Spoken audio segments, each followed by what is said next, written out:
안녕하세요. 김신철 변호사입니다. 개인회생을 신청하면 채권자의 독촉과 추심 그리고 압류 집행이 금지가 되죠. 그러니까 개인회생이 신청되면 채무자는 통장에 압류가 들어올 걱정이 없고요. 또 월급도 압류될 걱정이 없는 거죠. 그래서 어떤 채무자가 개인회생을 신청해서 법원으로부터 사건 번호도 부여받고 대법원 홈페이지에 들어가서 해당 사건 번호를 조회했더니 사건 조회도 됐고, 자, 그래서 이제 안심이다 라고 했는데 갑자기 회사 급여 담당자로부터 당신 월급에 압류가 들어왔다, 이런 황당한 통보를 받게 됐다는 얘기를 하시는 분이 계신데요. 이게 어떻게 된 걸까요? 자, 이런 경우는 보통 금지 명령이 채권자에게 송달되기 이전에 압류가 집행이 되어버린 경우죠. 그러니까 채권자가 채무자의 개인회생 신청 이전에 압류 신청을 이미 했었던 경우죠.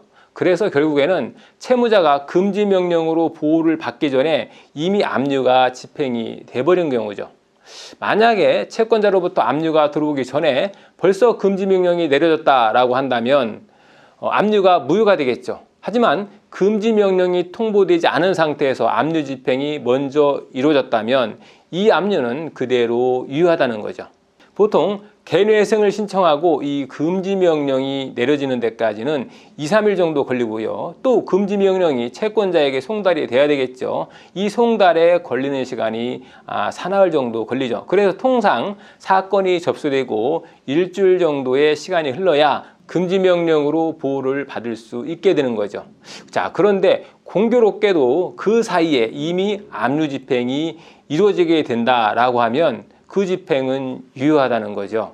그래서 가급적 채권자가 집행을 하기 전에 선제적으로 개인회생을 신청해서 금지 명령을 미리 받아두는 것이 중요하겠죠. 어쨌든 개인회생 신청이 늦어져서 기왕에 급여 압류가 집행이 되었다라고 한다면 그럴 때는 어떻게 대응해야 될까요? 이럴 때는 법원에 즉시 중지 명령부터 신청해야 합니다.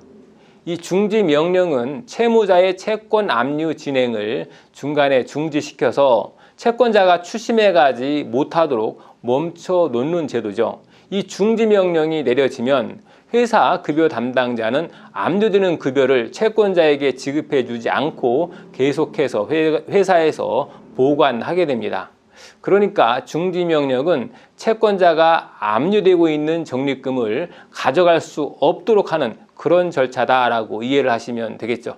자, 그렇다면 이 중지 명령이 나오면 바로 급여를 전부 수령할 수가 있을까요? 그렇진 않습니다. 왜냐하면 이 중지 명령이 압류의 효력을 없애주는 것은 아니고 단지 추심을 멈추는 제도이기 때문이죠. 그래서 계속 월급은 압류가 되고 급여 중 압류 금지 범위 내인 185만 원까지만 지급받을 수가 있게 되는 거죠. 자, 그렇다면 이렇게 압류되어서 적립된 급여는 언제부터 정상적으로 수령할 수 있을까요? 당연히 채권 압류 집행을 해제하고 그 다음에 수령할 수가 있겠죠. 자, 채권 압류 집행을 해제하려면 개인회생 인가 결정이 나야 되겠죠. 그러니까 채권자 집회를 거친 다음에 법원에 인가 결정이 나면 별도로 압류 집행 해제 신청을 하셔야 하고요. 그 뒤에 압류가 풀리면 월급을 정상적으로 수령할 수 있게 된다 하는 거죠. 자, 그럼 여기서 궁금한 게 생기죠. 개인회생 인가까지 보통 8개월 이상의 시간이 걸리는데요. 그러면 이 8개월간 급여가 계속해서 압류가 되어 급여 담당자가 모아둔 돈이 꽤 될 텐데요. 이렇게 모인 압류 적립금은 어떻게 될까요?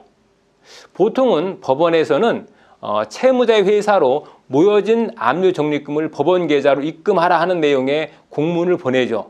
그래서 그 돈을 채무자의 개인회생 변제금으로 다 사용하도록 하고 있는데요. 자, 이렇게 되면 채무자 입장에서 손해가 아닌가 이렇게 생각이 들 수가 있겠죠. 그렇지만 그렇지는 않습니다.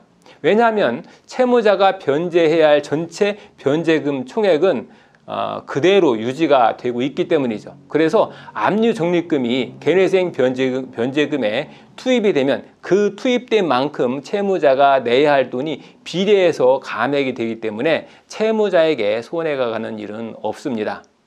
오늘은 개인회생을 신청했는데도 월급에 압류가 들어오는 경우가 있는데 이 경우에 어떻게 대응을 해야 되는지 알아봤습니다. 김신철 변호사였습니다. 감사합니다.